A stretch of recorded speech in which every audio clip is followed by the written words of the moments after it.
வரலாற்றில் இன்று ஆங்கில ஏகாதிபத்தியத்தை எதிர்த்து போர் புரிந்த முதல் இந்திய பெண்ணரசி வீரமங்கை வேலுநாச்சியார் 1772 காளியார்கோவில் போரில் தனது கணவர் முத்துவடுகநாதர் கொல்லப்பட்டதை அடுத்து ஹைதர் அலியிடம் 5000 காலாட்படை வீரர்களையும் குதிரைப்படை வீரர்களையும் வேண்டி கடிதம் எழுதிய தினம்.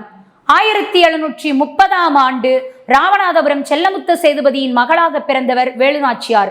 முத்துவடுகநாதரை மணந்து வெள்ளச்சி நாச்சியார் எனும் பெண்மகவை பெற்றெடுத்தார். 1772 ஜூன் 21 அன்று நடந்த காளையார்கோவில் போரில் கேப்டன் பாஞ்சோரால் முத்துவடுகநாதர் கொல்லப்பட்டார். தனது அமைச்சர் தாண்டவராயர், படைத்தளபதிகள் சின்னமருது, பெரியமருது உதவியுடன் வேலுநாச்சியார் விருபாட்சி பாளையக்காரர் கோபாலநாயக்கரிடம் அடைக்கலம் புகுந்தார். பின் 8 ஆண்டுகள் கழித்து சிவகங்கை பாளையத்தை மீட்க உறுதி பூண்டு ஹைதர் அலியிடம் 5000 காலாட்படை வீரர்களையும் குதிரைப்படை வீரர்களையும் வேண்டினார்.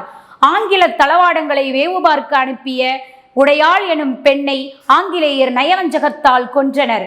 பிறகு தனது பெண்கள் படைப்பிரிவுக்கு உடையாள் பெயரையே இட்டு தலைவியாக குயிலியை நியமித்தார். 1780ஆம் ஆண்டிலேயே வேலுநாச்சியாருக்காக முதல் தற்கொலைப்படை தாக்குதலை குயிலி நிகழ்த்தினார். 1780ஆம் ஆண்டிலேயே சிவகங்கை அரசியாக வேலுநாச்சியார் முடிசூடினார். 1790ஆம் ஆண்டு தனது மகள் வெள்ளச்சி நாச்சியாரின் மர்ம மரணத்தால் வேலுநாச்சியார் நோய்வாய்ப்பட்டார். 1796ஆம் ஆண்டு மரணம் எய்தினார்.